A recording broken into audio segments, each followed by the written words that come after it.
Hey guys, it's Ted Bogert back with the Ted Show. Super excited to be here on a Friday. I am so thankful it's Friday. I don't know about anybody else. What a week. We have our returning, amazing, talented Theresa Smith-Levin with Central Florida Vocal Arts on the show today. And we are talking about Gender Bender, a musical review. And we have one of the, I'll say, stars of the show. Desiree Montes is on the show. Welcome to both of you. Oh, Thank you.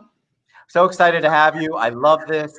I told you we're buying tickets. I can't wait for you guys to promote and talk about it. It's tonight. It kicks off, guys, tonight. Gender Bender, a musical review, and you have to hear the explanation to really understand the power of what they're doing. But before we get into that, the audience, of course, would love to know more about you both. So I always start with Teresa, but I'm going to start with Desiree. Desiree, tell us a little bit about you. They love origin story. They probably want to know if you woke up as a baby and you had this beautiful voice, or how that all transpired and your journey. So tell us a little bit about you. well, I don't think that was the case. I know I sang a lot as a child, but I don't know if I was born quite that gifted. Let's see. I grew up singing in the church, so I knew I could sing. I also grew up very athletic. So I knew that I could dance. And when I got into high school, I started taking theater classes. I've always grown up on classical standards and jazz and musical theater productions that have been converted to movies. And so that was very much part of who I was and something that I always loved. I just didn't know, I guess, whether I was an actor because I'd never tried. And then I was playing sports. I was supposed to go to college for sports, but I was playing sports in high school and was in a theater class. And I was encouraged to audition for the musical theater show, the production that they West Side Story. And I had one of the coaches that was very stereotypical, like you see on TV, like, no, this is what you're doing for the next 4 years, or you're gonna ride that. Do anything like that. So I let that fear stop me from pursuing the arts. I regretted it the entire summer. And so my sophomore year, I came back in and I gave up the sports that took away all of my time, and I committed myself to the theater, and I've been ever since. So my Les Mis, I was Fantine in Les Mis, and Wow. I'm not been able to go back. Your story sounds a little bit familiar, like Glee. I love it. But I love that you followed your passion. You had two passions at the time. It's really hard when you have to choose one. I mean, it's not like it's vocals and acting. You had sports and theater. What an opposite kind of scenario. But I love that you were able to choose what you wanted to do, and you have not looked back, I imagine. At the end of the day, I think what it came down to was athletics were things that I were good at. And things I enjoyed, but it's not something that I was passionate about necessarily. I just knew that it could lead me in a direction that perhaps my family wanted me to go in. So that was sort of where my mind was set. And then when something else came in and triggered that, passion inside of me, that's just sort of where I decided to let it go,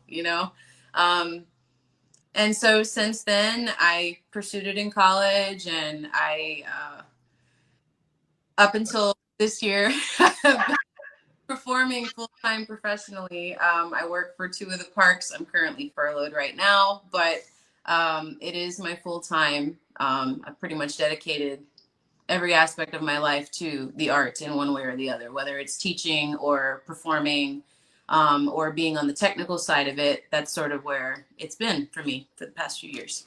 I love it. All right. So tell me, Theresa, you have to tell us about you, and then how you met this wonderful, talented Desiree. I have to pause because I didn't know Des played sports in high school. Like, I didn't know that. What did you play? Everything. Religiously, I was a softball player. Me too. I was so excited. I was like, maybe she played softball too. My family, my grandfather was an umpire, a coach. Uh-huh. My mother and my aunt played it, so we were very much a baseball family. But I danced, I did gymnastics, I swam on the swim team, I bowled randomly. I but softball. What I was supposed to go to college for. It's interesting because like played softball from the time I was in fourth grade till the time I was a junior in high school. So I did like the whole travel ball thing. I did the whole JV varsity thing in high school. And then similarly, it was like, okay, what are you going to do, Theresa? You need to make a decision about your life. And so it was chorus for me. It was performing arts for me as well. So it's interesting. Awesome. I didn't know that either. I was a softball pitcher. So like if you like touch my right shoulder, like it just like cracks and does weird things. Yeah. Yep. It's a thing. A rotator cuff injury on my left one. So yep. So my arm hurts from lifting the wine glass a lot. Pretty much the only injury I have. All right, well, Theresa, tell us. Other than softball, you obviously made a choice, and now you're in the arts. Yeah, so I feel like everybody on your show knows me, which I'm so thankful for because I just love being here with you. But yeah, so I played softball too. There's a fun new Theresa fact. And I then, of course, I went to Winter Park High School, which I haven't talked much about my high school experience, but my teacher at the time, Trey Jacobs, is probably the best conductor I've ever worked under. The level of musicianship in our choir, in my high school choir, has been unmet in any choir I've sung with since that time. And so he was very formative in my musicality and a lot of people who lived here, their musicality as well, and what they do professionally. Like if you look at the graduating classes from Winter Park High School chorus from like 2000 to 2006, it's incredible. It's incredible who's out there doing this professionally, teaching professionally. Like it's very, very cool. So anyways, that's where my passion started. Eventually I started Central Florida Vocal Arts, and a lot of what I do still is an homage to those experiences that I have, which is why I think that it's so important that we cultivate that in young artists, because they may go on to do this professionally, or they will just develop that empathy, those life skills that they can take into whatever their professional setting might be. So that's my passion with Central Florida Vocal Arts. And we like to surprise people, turn things on its head, not do it the way everybody has always done it. I just had a meeting right before this, and a girl at the meeting said, yeah, I just don't take no well. I just don't really. And I was like, me either, girl, me either. I'm just good at being like, if the door's not open, let's find a window. We'll figure it out and do something cool. All right, so tell us about Central Florida Vocal Arts. We had that after we did the last show. Somebody said you didn't ask Ted what Central Florida Vocal Arts is and what it does. And I thought, well, there's been a whole bunch of shows before that, but that is a fair comment. But we will catch you up to speed. So I founded Central Florida Vocal Arts in 2012 as a 501c3 nonprofit organization dedicated to music advocacy.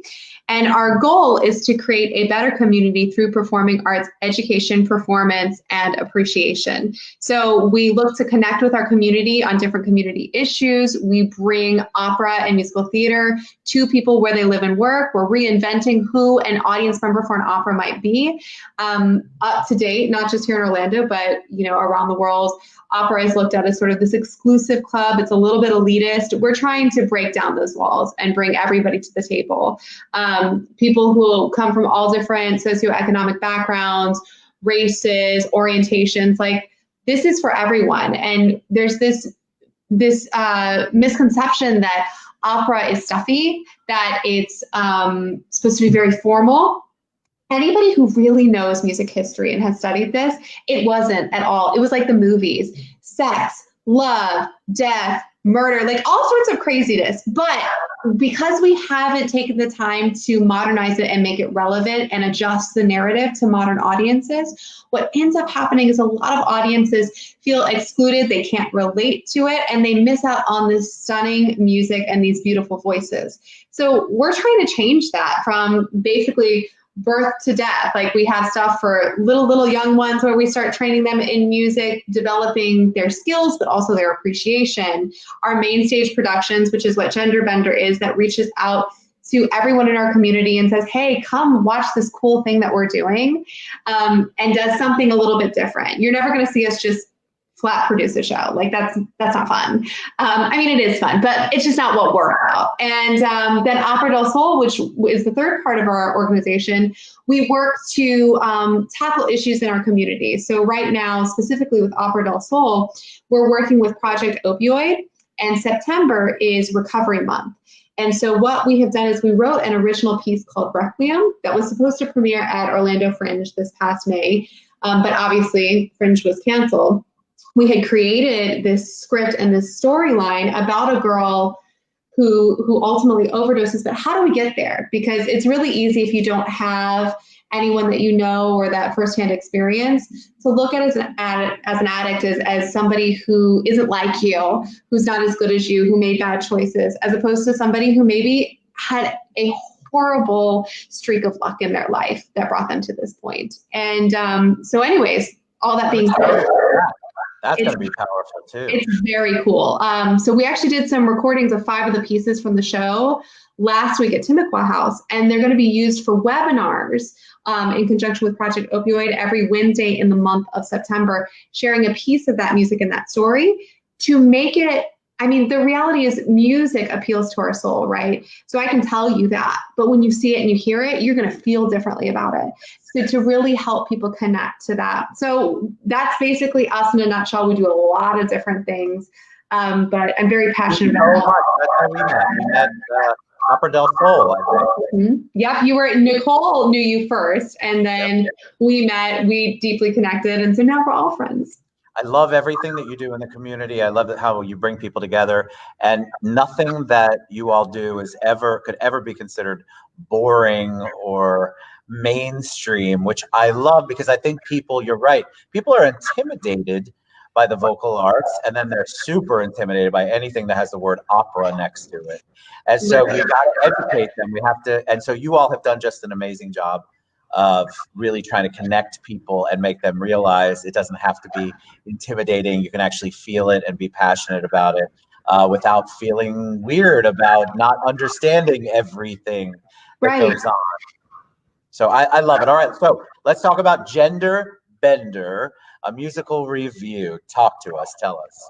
So I am so excited about this production. You know, we took a huge leap of faith in creating a digital production with a full symphony orchestra and 6 live singers to record this and have an amazing videographer, Tyler Harrington, who you met last week, come in and film it for us. Not really knowing, I mean, that's not our wheelhouse. We've never done something like this before. Not knowing whether people would trust us and buy tickets, not knowing whether or not this would look, you'd get a similar experience, whether it would be good. But we knew that we had the talent in the room. And I'm a firm believer that you mix ingredients and you trust people and good things will happen. And I could not be more thrilled with the outcome. We got the final project yesterday morning. And it's just stunning. And what I love about it is don't go into it expecting it to look like what it would look like if you went to a live performance. It's not that. And what's really special about that is you get to see things that you otherwise would never see if you went to a live performance. So you're going to see the expression on the conductor's face while he's working with the orchestra. You're going to get close up on like a trumpet player, a clarinet player, see what they're doing, engage with their musicianship as well as the singers. But what's cool about the singers is instead of, being all the way back here and watching them and kind of feeling what they're doing, you are like right here. You can watch a bead of sweat go down a singer's face, see how engaged they are, how hard they're working. It's emotional. It's beautiful. I am so excited to share this with everybody. It's so different than I think what so many people are expecting. But I would say if you're at all interested, check out the event page on Facebook. Check out our Facebook page, the Central Florida Vocal Arts page, which is CFL Vocal Arts. Check out our website. You can see some of these trailers and really the style and vibe of this performance. I'm so excited. So Desiree, what attracted you to Gender Bender? What was it that you're like, all right, I need or I want to be a part of that? Theresa. That makes me really happy. Thank you. I wanted to work with her for so long. And not just her, but Nicole, who's a part of it, Nisha, who's a part of it, Aaron Collins, the conductor, who I've heard, I've seen his performances before, and I've heard wonderful things about him as a collaborative just an all-star team. I've worked with David Bracamonte before, so I have known him. The other performers that I'm working with, it's new experience for me with them. I did not know them prior to this, but they have been lovely and wonderful, and they're so gifted, so talented.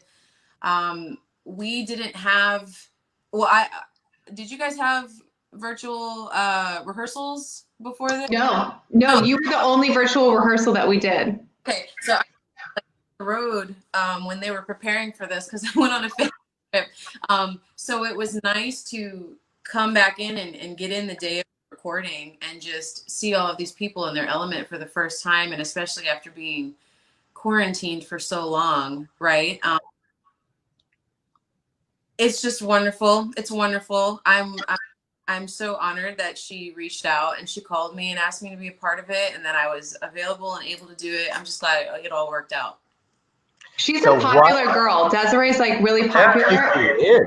Yeah, she does a lot of work. And so a lot of things like we talked about in the past, it's been hard to find a time to collaborate together. And so if there was a blessing in all of this, it's the fact that like great performers had a lot more space on their dance card for us because there's not much going on. No.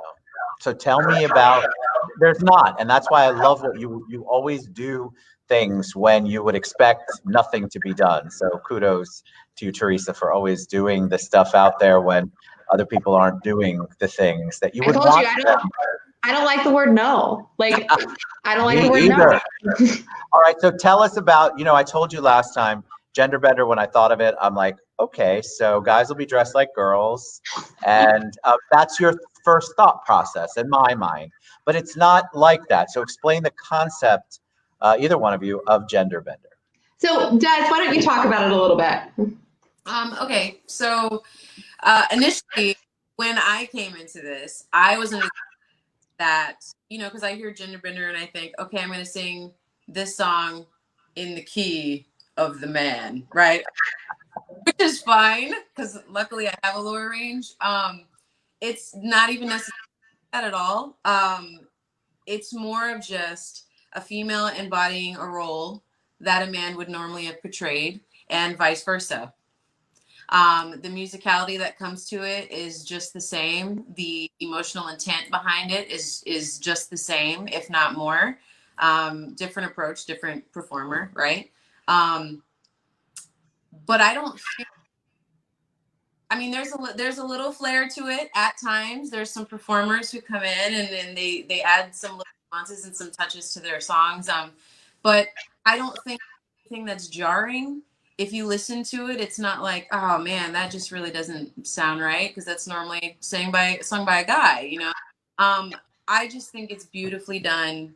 It's just a simple way of us performers to be able to emote to songs that we have loved singing or have dreamed of singing for long periods of time, and just do it to a wonderful platform with a wonderful company and have an orchestra behind us. It's amazing. And I have video.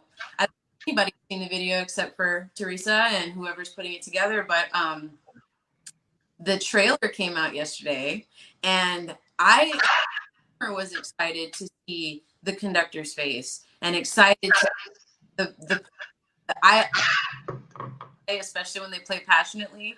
And so I'm really excited to see it. I just hope everybody takes the time and gets a ticket. They're only $10, and yes, Janessa is really good about promoting. I put up a few things Janessa said. She gave the link. Guys, if you're paying attention, watching, please look at the comments. Janessa has put all the links to everything. It's only $10. It's so amazing that you're getting all of this talent and such a cool concept. Like last time we talked about how the Les Mis song will be sung by a man. And that's one of my favorite songs. I love that song. I love everything about the switch off, though. I have usually a little bit of a higher range, so when I sing, I can sing some lady parts. And so I love the fact that you're switching it, because like Theresa said last time we were on last week, you get a different emotional feeling from it. You're getting this masculine energy in a feminine role and vice versa.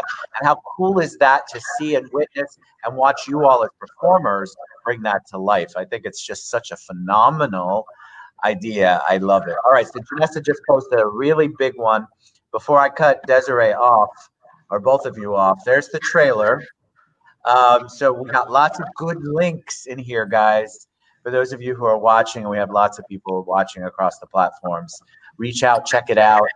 How did you choose, Theresa? And then we'll get to Desiree, because guys, Desiree's gonna perform for us. How did you figure out who would go with what song, Theresa? How did you guys? We always start with programming the show, right? Okay, what songs can we do? What pieces do we want to feature? And so we started with the programming component of putting this together. Nisha Johnson, who's our artistic director, and I, and then just going back and forth, like, what do you think about this person on this? What about this person here? Oh, I'd love to feature this person. And so basically just following back and forth people who we had in our network who we thought would be a really good fit. And we came to these 6 amazing singers. And as we were just talking about it, I wanted to say, I challenge everyone who watches. One of the things that I found, and I know these pieces like the back of my hand, right? I challenge you to feel like, see if you remember that it's supposed to be sung by a person of the opposite gender, because I kept forgetting. It didn't feel foreign. It didn't feel ill-placed. Like, it felt like it was always supposed to be sung that way. And so that was really, really beautiful. One of my favorite moments is Brian Hayes singing Un Bel Dì from Madame Butterfly. There's this, you'll see it. So Tyler takes this spin angle on his face and like that moment, like it's amazing. It's amazing. Like, I was there while this was being shot. And the perspective that I was getting from this is so much more intimate. It's like anybody who's watched Hamilton, right? With Jonathan Groff, the like thing that people talk about is like his spit, right? You can see his spit. If you attended Hamilton, you probably wouldn't notice that. No one was talking about that before. Why? Because you can't see it when you're in the audience. But when you're this close, all those nuances, that intensity becomes so apparent. So I'm very just excited to share this with everybody tonight. I love it. All right, so Desiree is going to sing for us, so you can. I've not heard her sing, so I'm very, very excited. Tell us what you are going to sing. Okay. Well, there's a song in the show that I do from Jekyll and Hyde. So I'm Henry Jekyll in the show. I'm going to be singing today I Need to Know, which is not in the show, but I didn't want to give too much away. So I'll just go ahead. Love it. All right, so we're gonna focus now on Desiree. Mainly because I want to see her, secondarily so I can have another glass of my wine. Here we go. All right, let me just make sure this is it.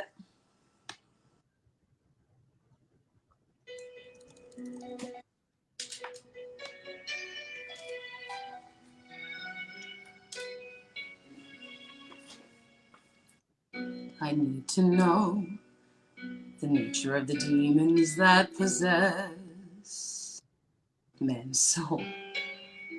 I need to know why man's content to let them make him less than whole. Why does he revel in murder and madness? What is it makes him be less than he should? Why is he doomed not to reach his potential? His soul is black when he turns his back upon good.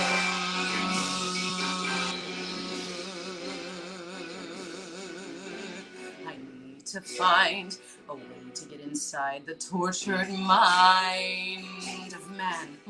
I need to try to separate the good and evil if I can. One thing is certain, the evil is stronger. Good fight's a hopeless and desperate fight. I must find ways of adjusting the balance to bring him back from the empty black edge of night. I need to go where no man has ventured before, to search for the key to the door that will end all this tragic and senseless decay. But how to go? I need to know. Dear God, guide me, show me how to succeed. With your wisdom inside me, Henry Jekyll will follow wherever you lead. I need to see the truth other men cannot see, to be things that others can be. Give me courage to go where no angel will go, and I will go. I need to know.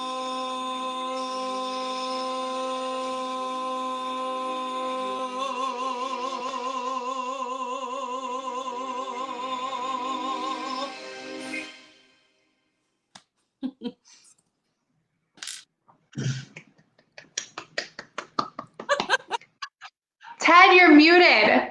You're very passionate about what you're doing, and I believe you, but we cannot hear you. So I am so moved, and I'm so happy you chose music over softball. Maybe that's a very selfish thing on my part. The range, that is low.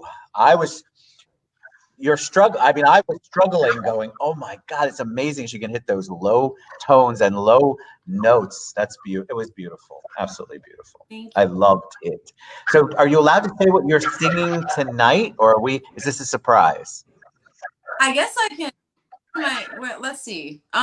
The issue is I don't have anything that I am singing, key that I am singing. It's all done with. I meant, what are you singing tonight? Can you share with us what song or songs you're singing? Well, we've got a lot of ensemble pieces. We're doing some Three Little Maids. We're doing an ABBA medley.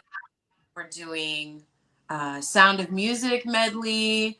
And they're so fun. They're so fun to do. Our solos, This Is the Moment, which is another song from Jekyll and Hyde. Love that song. It's in a higher key, but I'm singing that song. And I'm going to be singing some Man of La Mancha. Do you know what song I'm going to be singing? Impossible Dream? Dream. I love that song. It sounds so great in her voice. Oh my gosh, it's stunning. Like, I'm so excited for everybody to see everything. All right, so tell us how people, again, Theresa or Desiree or both, how can people buy a ticket, watch, get involved? What's the best way? Janessa has done such a great job, but you might as well verbally tell us again, because, you know, we Absolutely. have. So the tickets are through Ticket Leap, and you can find that link to get there either through our website, which is www.centralfloridaVocalArts.org, or you can find us on Facebook. All of that's posted there. The tickets are $10, and tonight and tomorrow at 7:30, it's a YouTube live premiere. What that means is that you're able to comment along. So like, that's a really interesting component that you wouldn't get if you were sitting in an audience. You can't talk to the guy next to you and go, oh my gosh, look at her dress. Wow, that high note, that's amazing. But you can on YouTube. So that's kind of cool. So if you're able to, 7:30 tonight or tomorrow, but let's say you can't, you're working, whatever, you have plans. Once you have the link, you can watch it at any point. So it's great if you can attend with us live, but even if you can't, buy yourself a ticket, do it on Sunday, do it on a weeknight, like whenever. And not only that, we want you to buy them for tonight and tomorrow, but if you are interested, those tickets will be available through the end of October so that you would be able to watch it at your convenience, maybe for a special birthday or a celebration. You're still able to access that content. It's amazing. All right. So I know Desiree really has to speed off and get to the show. Thank you both for coming on the show. That was beautiful. I'm so excited for Gender Bender, a musical review. Theresa Smith-Levin with Central Florida Vocal Arts, and Desiree Montes, who was performing tonight in Gender Bender, a musical review. You know, I love you guys to pieces. I think what you do in our community is just amazing. So thank you for taking time out. Thank you for performing live, Desiree. That was amazing.